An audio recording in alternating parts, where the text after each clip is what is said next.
Hello, friends. It's time for Talk Fort Dodge, the show that uncovers the stories behind the houses in the heart of our community. I'm Jeremiahjcondon. And I'm Todd McCubbin. Today, we are here with Jefferson Fosbender from the Fort Dodge Growth Alliance. But before we get into that, let's talk about the market. All right. We have 137 residential listings and that are active. Yep, that aren't pending for one reason or another. Yep, that's good. And we have 32 pending residential listings. All the other property types, just for people that are wondering out there, we have commercial, residential, investment, land, and acreages. And of all of those categories together, we have 232. Wow. There's a lot of land. When you pull up land, it's kind of different because you go by all the little lots in town. Yeah. And like the Decker development and around Fort Frenzy, there's 3 lots there. Decker has 5. Then you get in these little infill lots on the south side, and you get on the ones over by on the corner there when you go out of town on to Highway 20. So there's a lot of lots. Investment properties, you see some. They're kind of low right now. Kind of some rentals. There's some really nice rental spaces. If you're looking for warehouse or office, they've got a lot of that stuff. Yes. And acreages is the one that I get 2 phone calls a week on. And the good ones that are priced right go like that. And the ones that are overpriced sit there forever. And then, oh my, that is my dream acreage. It has everything. It's the price I want. Everything is perfect. There's 1/3 quarter mile of gravel. Yeah. Yep. Can't do it. No, I couldn't do it. So it's like, okay, everything else is your dream. But Yeah. Yeah. I get it. Build a little garage on the corner on the hard surface so you can switch cars. I have one car we drive on the gravel. I actually proposed that. Okay, so I have some interesting facts. One interesting fact is, what do realtors do on a daily basis? And just an hour before coming here, I was running around getting a key, a lockbox, all my folders and everything, running around, and I hit my tailgate. And so that's what this little Band-Aid's for. And I walk in, and my coworker's like, you are going to start bleeding all over this house. And so I had to do that and this and clean up. So if you're wondering what the Band-Aid's for. Now I can't stop looking at it. Yeah. I'm not looking in the eye. I'm looking at the Band-Aid. Sorry. I just had to tell everybody, this is what's going on. This is a safe space. Thank you. Protocol concussion. Do we need to put you in the black tent? Yeah. I might be. I took some ibuprofen under my wife's orders right before I came in here. Medical tent. So I have 3 cool historical facts. One is about the city of San Francisco. Have you heard about the San Francisco's sunken ships? No. Sunken ships? I'm not. During the gold rush, many ships were abandoned in San Francisco Bay. Some were repurposed into buildings, and many others were simply built over or sank, with all their hulls sometimes remaining buried under the city's real estate. Oh. So they just built on top of these giant boats. That's cool, I guess. Yeah. Yeah. The Eiffel Tower. The Eiffel Tower has a private apartment way up high. I did know that for Eiffel himself. Yeah. Built a secret apartment in the Eiffel Tower's top section, which is now a tourist attraction. How old would you say the oldest real estate document is?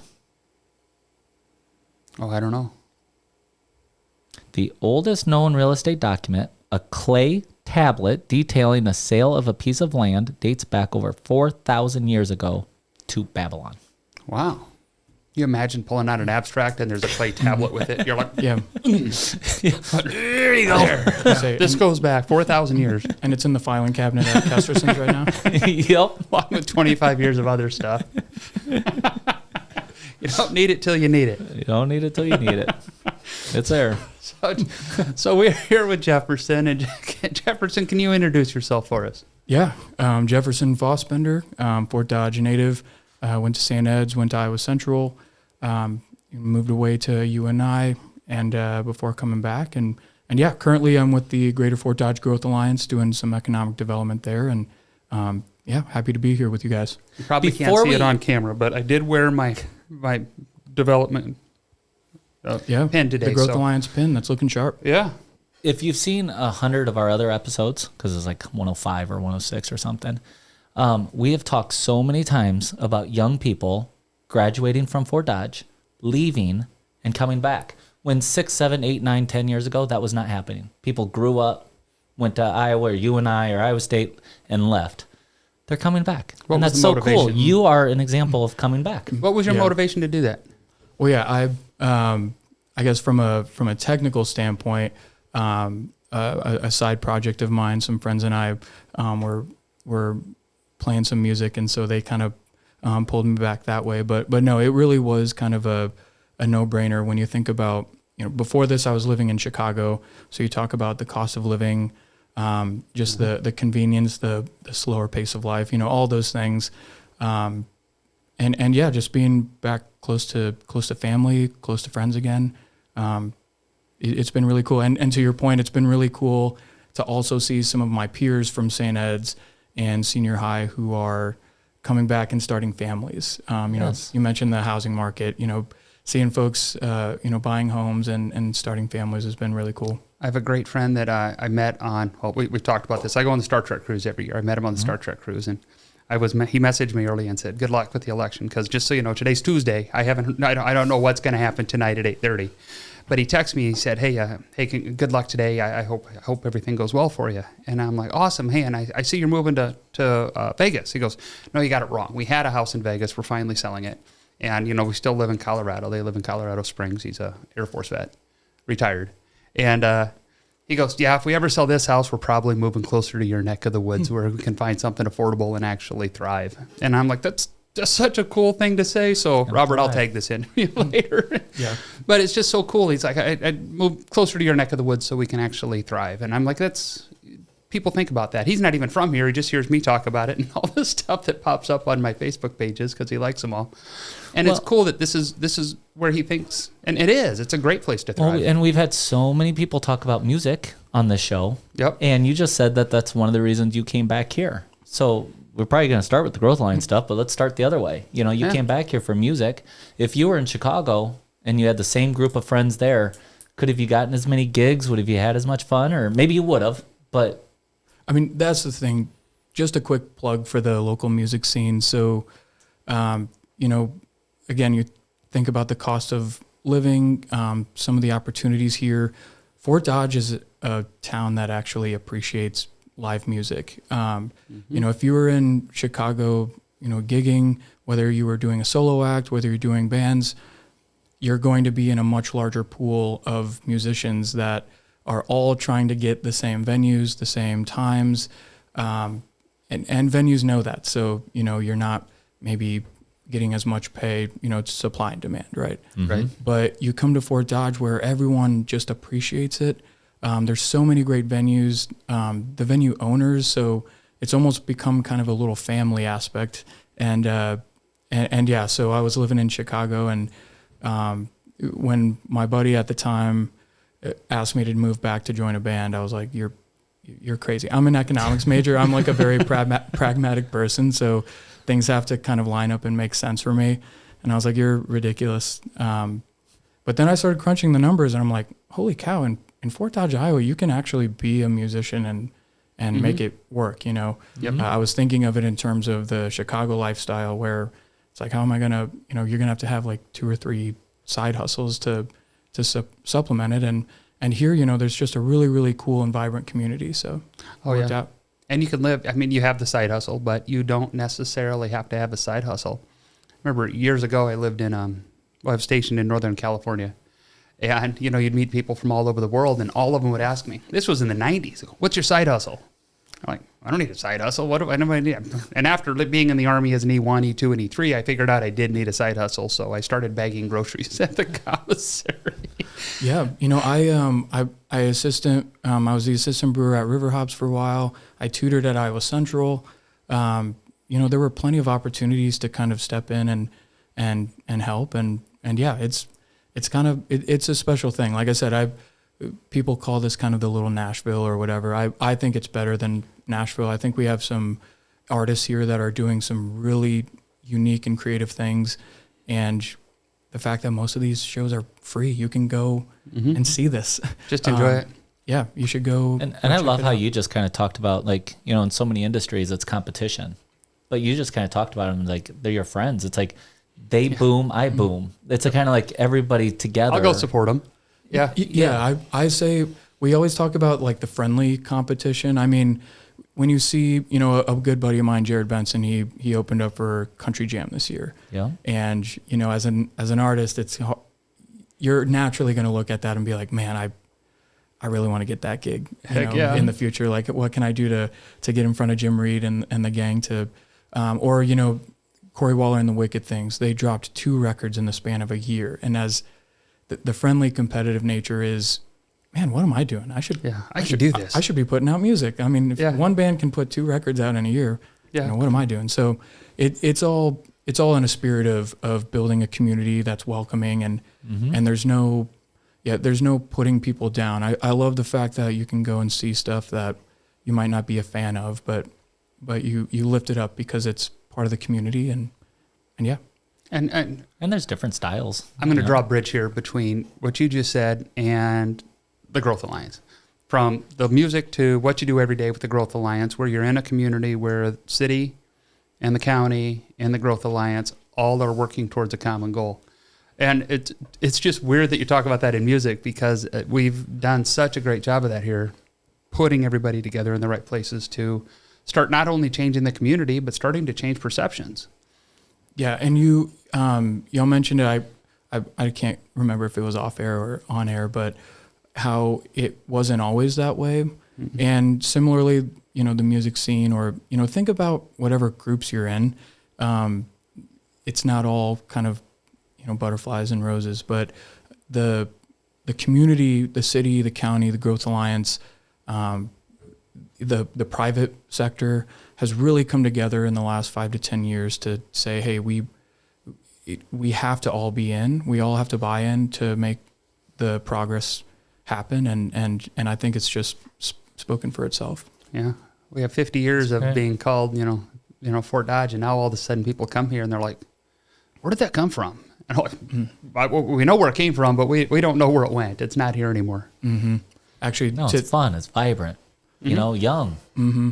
I mean, a couple of weeks ago, the PDI, the Professional Developers of Iowa, asked me to be on a panel at their big fall conference. And, I'm sitting up there with a pretty good mix of small and large communities talking about collaborations. The theme of the whole conference was, partnerships and finding room to collaborate with different partners. And it was, I think it was one of those things where just being on that panel, just being on the stage in front of the general session, it forces you to read the name Fort Dodge, and it's like, oh, they're at the table with Ankeny. They're at the table with they're still there with West Des Moines and Clyde. Yeah, it's like, and the whole rest of the conference, I had folks coming up and asking about what we have going on, and again, kind of that turnaround because folks have just. They've heard the same thing for so long, 50 years. Yeah, they didn't know. They had no idea what we had going on up here, and so I immediately reached out to the team and I was like, "Hey, just wanted to let y'all know, like, y'all are getting some huge kudos from the rest of the state, and I think it is a really special thing." Oh, definitely. That's awesome. Changing perception, changing lives. When I went down to that leadership, the governor shook my hand. I was the first one to stay in line. She goes, "You're from Fort Dodge, the home of the corridor." And oh my goodness, she was like, "I'm talking to a lot of other people in the state about what you guys are doing with your mall because that's incredible." And went on, and it's like she's going to stay in touch with finding out how the whole project goes because it's an example. Mm-hmm. So when we said Fort Dodge, that's the first thing she said back. And it's like, wow. That's cool. That's cool.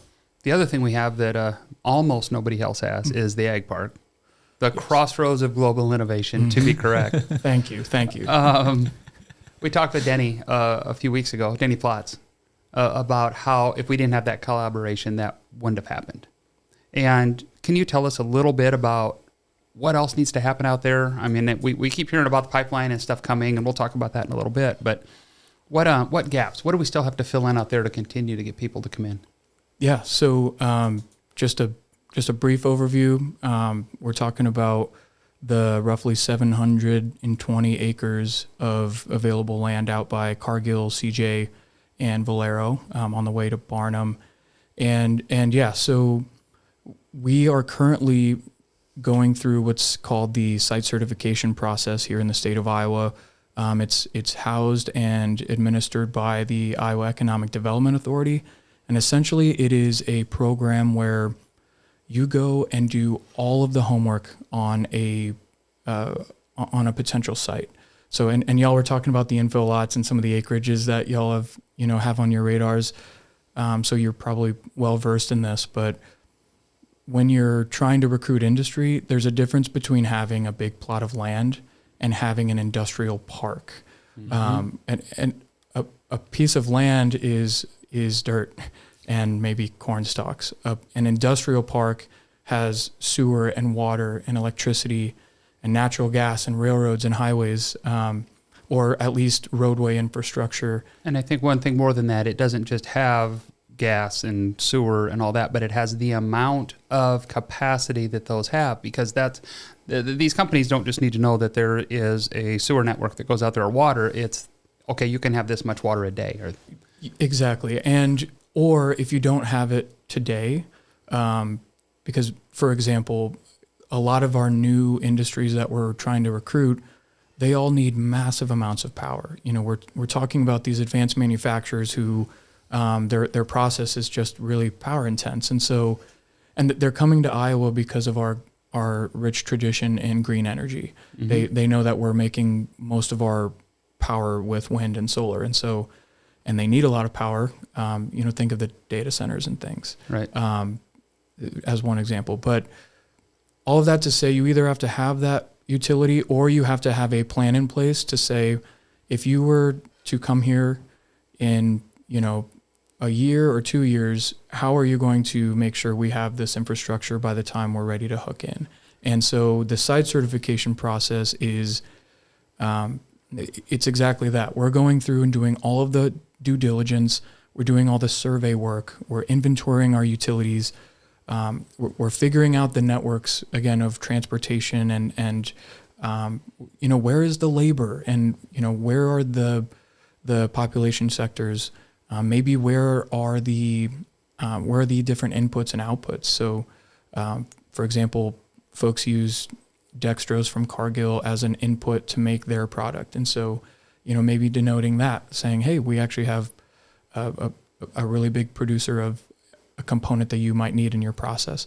And then all of that to say, if you're able to check off the boxes, I think there were like 90 rows on this certification. It's a pretty intense process, but once you get that stamp, then it's kind of the state's way of marketing and saying, hey, we are backing you and saying that your site is a premier site in the state. How many premier sites are there? So that's a great question. It's all on their it's all on their website. There's a few dozen, and they all range. So there are sites that are like 30 acres. Ours is about 725. And so when you talk about gaps, I guess that's kind of where I was going. Yep. My point was, we've done the homework and we've kind of minimized the gaps to almost none. I would say that the next point and where you guys come in is maybe a gap is the people.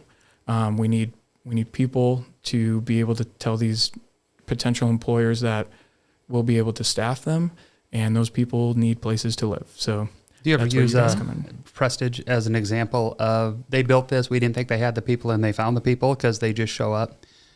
Yeah, that's a great example. And there's tons of examples across the community where, businesses are expanding and shifting and growing all the time.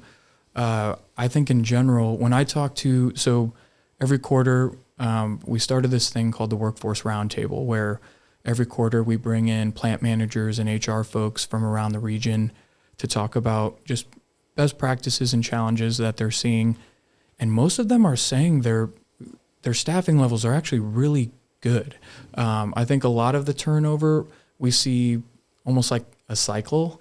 Mm-hmm. It's like, oh, maybe you've worked at, plant XYZ, and a plant down the street's maybe paying like a nickel more an hour or whatever. And so like you see some of that turnover, but we have had some really good feedback that, staffing is at a pretty decent spot right now. We're sitting pretty well almost everywhere. I mean, we could still use a couple servers and cooks and some people at Godfather's and some people in the fun center. But honestly, right now we're sitting better than we have in a long time. Yeah. Yeah. That's great. I mean, at the state level, unemployment's like 3.5% or something. Like you can't get much lower. No. Like So to get this bridge, to get everything set up in the way that you're talking, how long does that take? Is it like a 1 year, 2 year, 5 year process?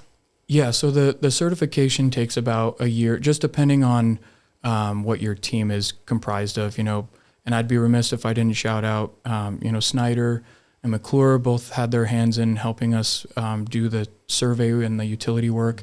Obviously, the city of Fort Dodge on the sewer and water side, Mid-American on the power side.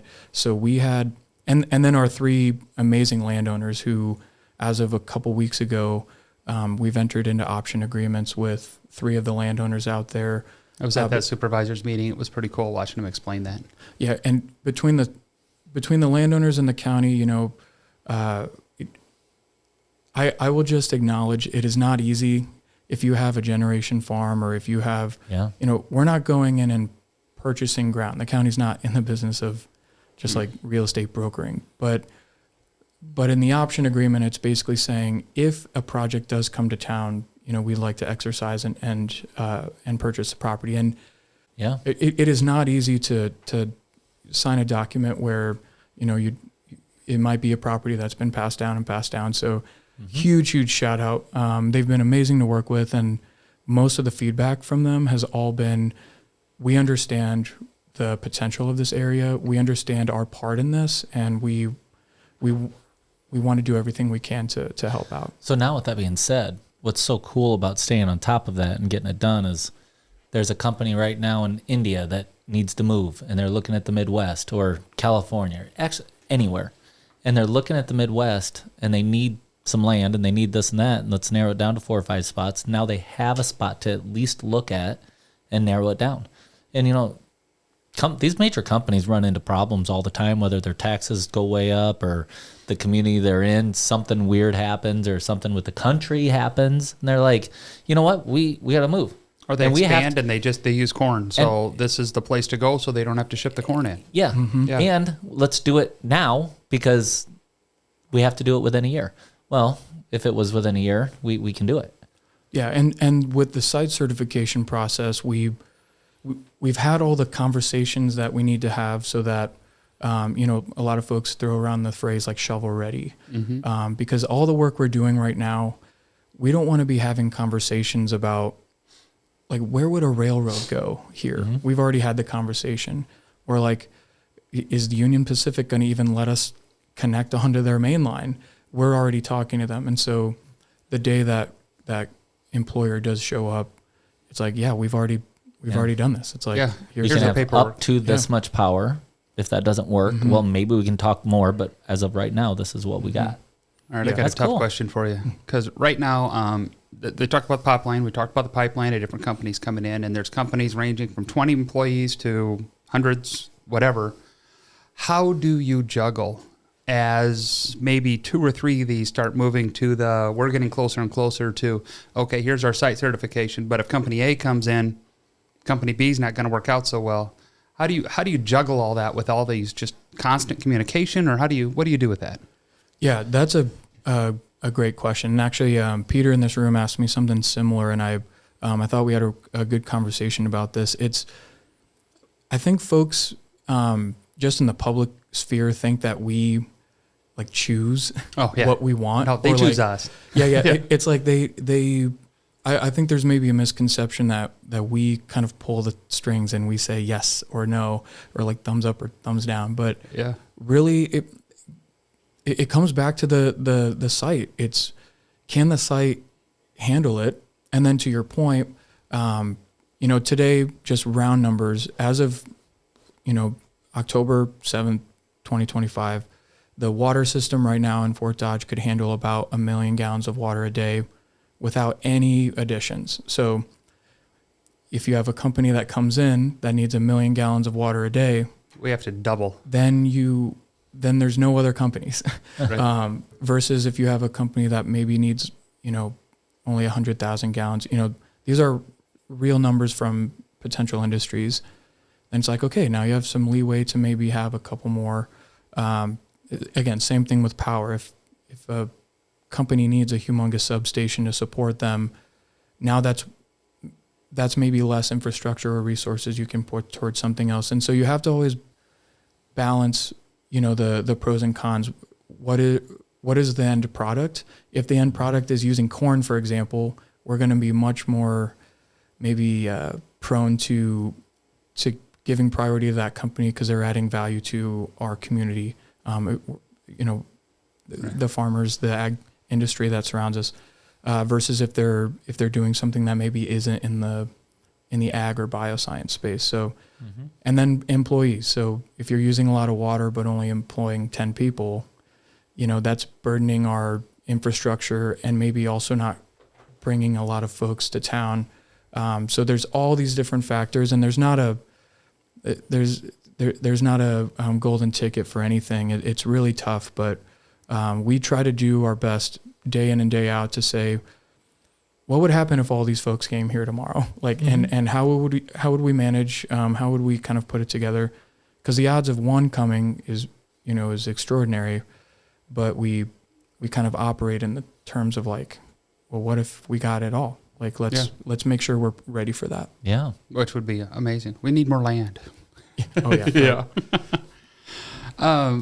Iowa Central is one of our it's just central ports. You look at Iowa Central, you got Iowa Central, you got, Cargill, you got some of the one of the big players. How does the training programs Iowa Central does play into what you guys market and work at every day? It's vital. So, first of all, Shelley Blunk, the Director of Economic Development at Iowa Central, she chairs our workforce committee. And so, very much so on the front lines of those training programs, informing the Growth Alliance and our committee on different initiatives that are happening across the state. I think you can see, Iowa Central just put together, and I have a hard time saying this word, so I'll have to slow down, but competency-based learning. So they are putting together programs where folks can actually go into the workforce and learn while they're on the job, so that we're kind of we're getting both of those goals met at the same time. And then little things, they're working on their vet tech program, and I think ag business is on the horizon, and some of these things where they're hearing the community say this is what our needs are.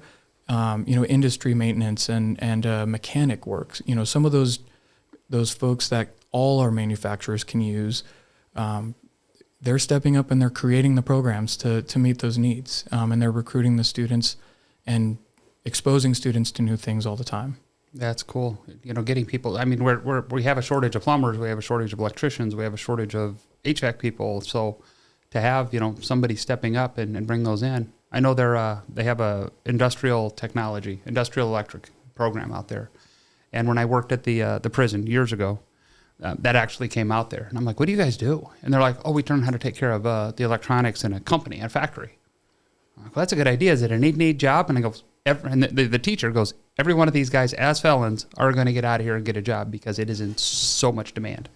And I'm like, that's pretty cool. And I know those guys go to work for Baker Group. They go to work for, I can't think of the other ones. There's a couple other ones out there, but no. Interstates. And all those guys. Just hire them straight out of college and absolutely love Iowa Central for the program they put together. Well, I just learned something. I learn something every day. Yeah, it's pretty neat. And if you have a chance to tour some of these manufacturing facilities, which, just side note, is one of the coolest parts of this job is getting to go on plant tours, and you walk around and these buildings are humongous, but you really don't see a lot of people. It's all, to your point in the the electrical field, a lot of it's automated, and so the skill sets are changing, and the required skill sets are changing, and the fact that we've got an institution in our backyard that's hearing the needs of our employers and saying, yeah, we'll get right on that. And they're creating programs that, I could say the same exact thing for transportation. We have the CDL training here, and the work that they're doing in that space to support, our firms like Decker and Keim and Right Transfer and all those. It's really, really cool. It is a good experience that everybody should do. I went up to Cargill and, man, there's 4 components of a little kernel of corn, and they break it down and what these things are used for, and it's holy crap. Each That's all kernel in is one broke little down. tiny kernel, and And they break it up. They put oil in this, and I don't know what they do, but it's crazy. But then, isn't it wild? You see a fermenter that's like 10 stories tall, and there's like 6 people sitting in a room with like computer monitors, and they're just their job is to just make sure it all does what it's supposed to do. It's it's so fascinating. It's like George Jetson, just push the button. Yeah, or like the Homer Simpson memes where the nuclear waste meltdown or whatever. So you worked in economic development prior to coming here in Ackley, correct? Mm-hmm. What you've worked in this field before, but what surprises did you run into when you got to Fort Dodge? Yeah, being a native here, it might be easy to kind of put 2 and 2 together. And it's like, oh yeah, you lived here. Just as a 16-year-old, you're not walking around being like, what are the workforce challenges of, the community? Or like, or if you go to the park, it's like, this is a great quality of life amenity. I'm from here, but the parks. Yeah, you know the neighborhoods. Exactly. I know folks, it's kind of funny. I always give Mayor Bemrick some grief. He was the mayor when I was like a senior in high school. So, but like, so we graduated together, so don't make too much fun. And now you work side by side with them on projects. Yeah. And so, but no, it's, so I know some of the players in my way. I might know the best like pizza and wings in town, but it really was a learning curve to, I will admit, I was one of those people who thought CJ Bio made ethanol. Mm-hmm. Like, before I moved back to town. It's like, sometimes the stuff happening around the community, especially in the manufacturing, and admittedly a lot of many of them aren't super open about what they do. That's just kind of the nature of who they are. But yeah, so the big surprise or the big learning curve was learning all the players and just seeing how many firms we have. Think of Argenta, the former AML Riverside. That's a New Zealand held company. Elanco's from Germany. CJ Bio's from South Korea. We have firms throughout the community that are, we're talking a global presence, right here in Fort Dodge. And to me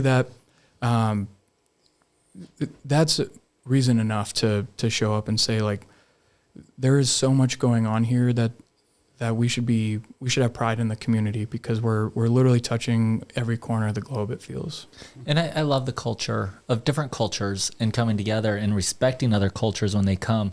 When I was in the restaurant business, I'll never forget one of the big plants. We're bringing in one of the big plants from another continent. Sure. And so there was like 20 of them, and they wanted to wine and dine them, and we gave them all the meals. And he came up to me beforehand and he goes, "Here's the deal. We obviously want to pay this bill. This is ours. We're treating them. But it just came to our knowledge that they don't like that and that they may want to pick up the bill. So when it comes to that time, if they want it, just because of all the reasons, we will let them. We're not going to fight over it." And it was just kind of interesting. Like, you have to like think about those kind of things when you're recruiting these big companies, and like, you have to know their heritage. You have to know their culture. My first job as a military police officer in Europe was customs MP.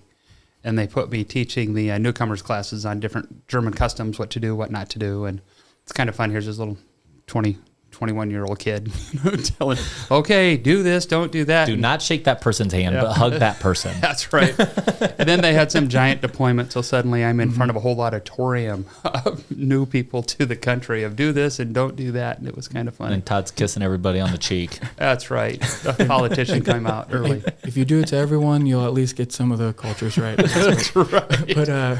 But no, I mean, even beyond the cultural aspects of that, because it is kind of funny you mentioned that, we prep for site visits, whether it's someone coming in internationally or, someone from Iowa or someone from around the country.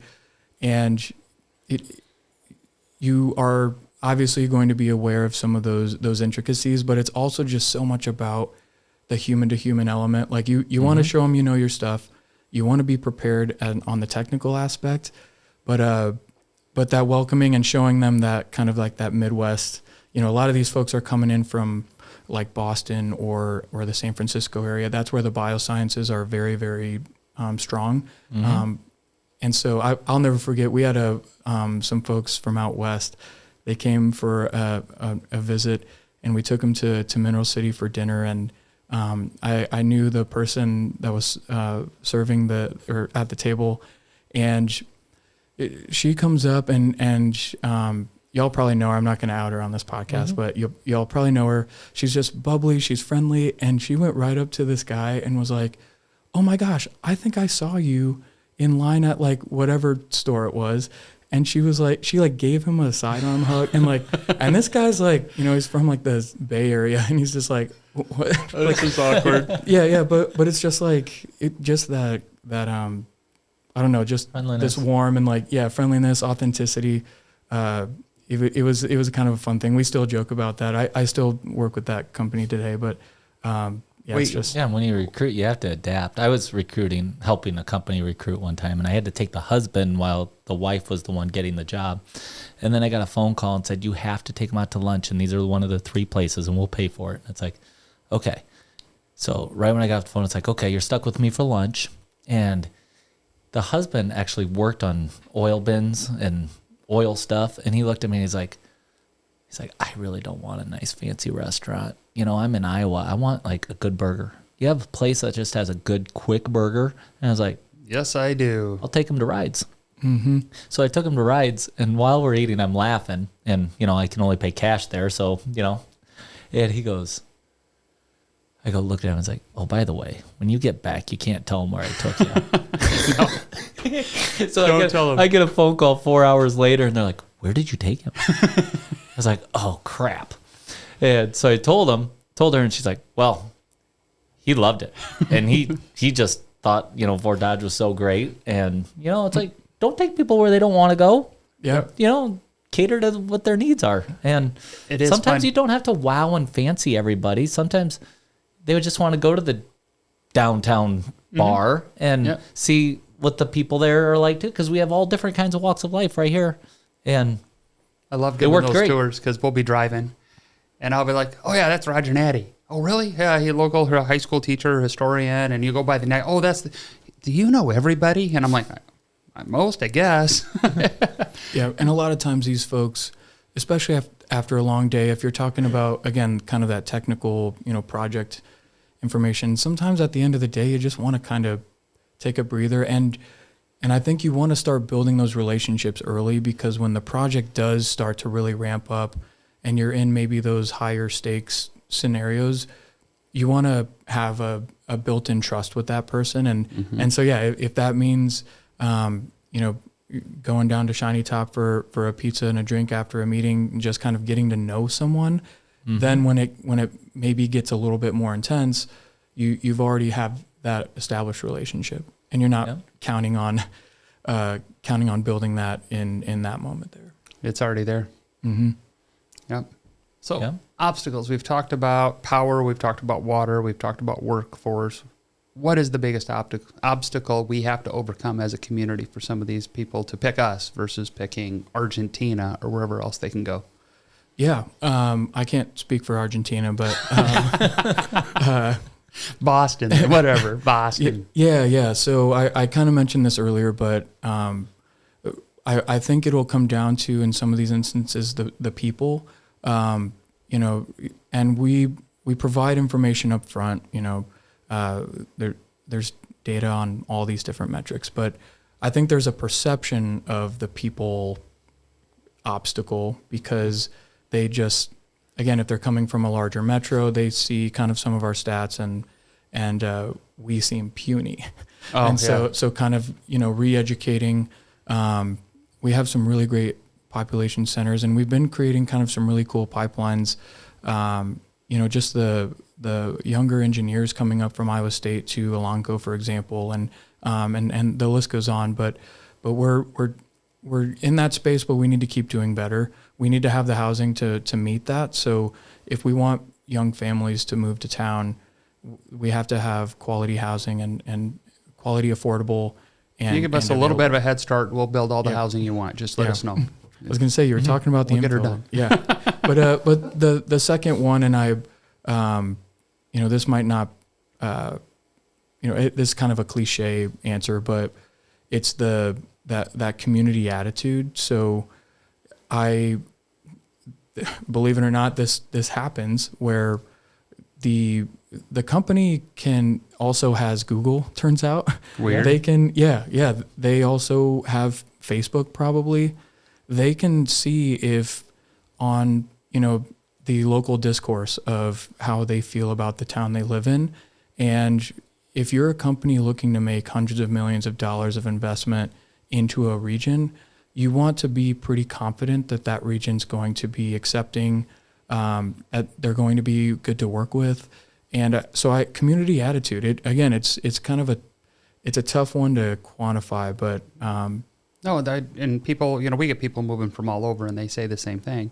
And I do the community tours. We both do them quite often. And after, I think out of the 4 last community tours, 3 of them have moved here because they drive around with me or Jeremiah, and it's a whole different perspective than if you were to drive around with other people. You get somebody so invested in the community, and you give these tours too. Just the excitement of, hey, this is here. I'm passionate about it. Oh, definitely, me too. And it changes their attitude, and all of a sudden they're like, I never thought this would actually be on my list. Stories of people why they bought this house in this area. Oh yeah, they bought this because it's close to the middle school, and they were going to go over there, but now they're over. I just tell them all the stories, Yep. and they seem to like it. Oh yeah, and I'm isn't it quite cool, the storyteller? Like even for folks who have lived here for a little while, like isn't it cool to like drive around with someone who is new, and like almost seeing the town through their eyes? Like there's a group called Kading Properties. They're out of the Des Moines area. And we gave them this huge, it was called a hometown tour. We drove them around town, and they're looking at, possible developments across the state, and just hearing their feedback and kind of the comments they were making on things that we might see every day. It's like, oh yeah, that is really cool actually. Like, it is. And it kind of, sometimes it just or kind of like reinvigorates, like, yeah, this is an awesome like we kind of go about our day and we maybe take some of these things for granted. But I've had them ask me like, hey, I've read all this stuff. Where are these neighborhoods at? So I'll take them. Because you can drive through these neighborhoods, and of course, 4 o'clock in the afternoon, everybody's there. There's little kids playing in the park and everything else. And this is the neighborhood they're talking about. When they're like, this is the part. And they're like, this is it? We're driving through it? I'm like, oh, yeah, we're fine. So this is a negative that's turned into a positive. Probably not even for this podcast, but I'm going to tell it.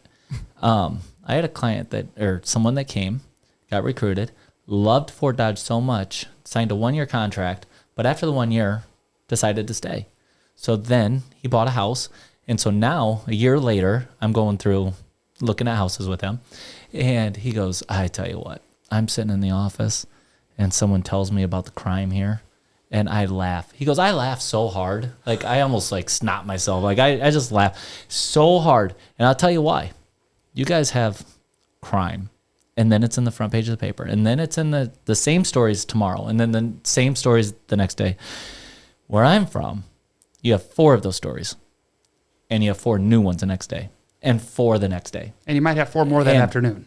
Yeah. And he's like, when you guys talk about crime, you're talking about the same crime for an entire week or whatever, or a month. He goes, you guys have no crime. Yeah. And it's like, man, I need to put you on a pedestal and have you shout it from the mountaintops. And he goes, I do. Everybody in my office knows exactly how I feel, because every time anybody even talks about crime, I just laugh, because it's like, you guys don't even know what it is. Yeah, or imagine if we were using that airtime to talk about all the awesome things that are happening around town. Yes. Like there's so much good happening every single day, and it's like, it baffles me, and I know I probably come across as a biased party, but yeah, I live. Tiny example. I like to jog, so I've been a humongous fan of the trail developments, and I've been like seeing the town through like a different lens, because like driving and running are 2 very different viewpoints for a community, and it's almost like I'm seeing the town in different views, and you just kind of go around and you're like, there is just so much good happening here, and we got to start filling the pages with some of that stuff. We got a complaint once because we don't talk about the negative stuff. So, yeah. Well, yeah. No, my wife and shame on I y'all. on a Saturday before a football game, we rode our bike out to Kennedy and back, and it's so beautiful. Mm-hmm. And what you just said is like, my gosh, like the trail and how it goes all the way out there. Beautiful ride. That was the year where all the corn was up, and so you're like literally driving through the corn, riding your bike, and it's beautiful. Such a neat I think feeling. I even took a picture and put it on my Facebook of the sun coming up over me, and I took a picture of the corn with my shadow of the bike riding, because every time I look at it, I just think that's cool. Yeah. It's probably stupid. I recently stayed in the yurts out there. Have y'all ever done that? I've camped out there. I haven't stayed in the yurts. No. Yeah, it's so cool. It's definitely 10 out of 10. Must Nice. do. I bet you they're a lot bigger than they even look, aren't they? Because I mean, it They're- looks like They're huge. Yeah, and it's like it sounds like such a dumb comment. It's like a tent. Yeah. It feels Well, like it is a tent, you're, but yeah. you're camping. Yeah, you can like hear the I like the idea of camping, but just with a little bit more amenities, maybe. yeah. I'll tell you you like to how I walk in camp there one of with a these days. backpack and you're good to go. Like Yeah, it's yeah. already set up for you. Yeah, don't have to go in the woods with a leaf and figure it out. All right. So last question. What are you the most excited about for the next 10 years? Yeah, so from the ag park side, you mentioned that site certification opens up so many doors, and it kind of it establishes us as a serious player in this space that I think is just a little bit more elevated than we were before. I look at the retail space that's going up in the middle of town, and how there's some really cool synergies between some of the sports tourism and some of the retail development we're trying to strive for, and then lastly the downtown. And actually, I'm very biased. I live down at the row homes here. Downtown's my favorite area of town. I think there's so much culture and history, and we talked about music and some really great business owners down here, and so I know.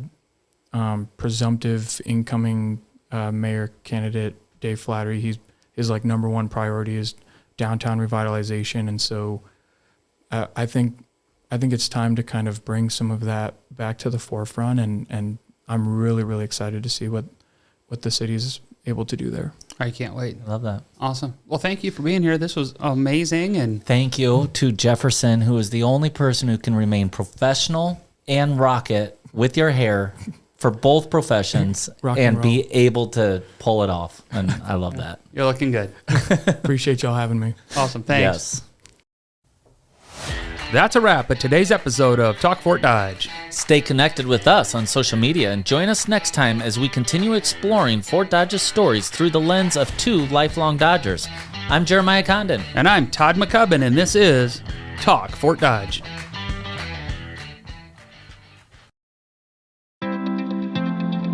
This podcast is produced by Spin Market and Digital. Located in Fort Dodge, Iowa, Spin Market's highly skilled team can help you increase your market by updating your website, improving SEO, designing advertisements, and producing podcasts that will grab the attention of your market. Contact Spin Market today for all your digital marketing needs at digitalagent@spinmarket.com or call us at 515-302-8026. And to learn more, visit our website at www.spinmarket.com. That's digitalagent@spinmarket.com or 515-302-8026. Or visit our website at www.spinmarket.com.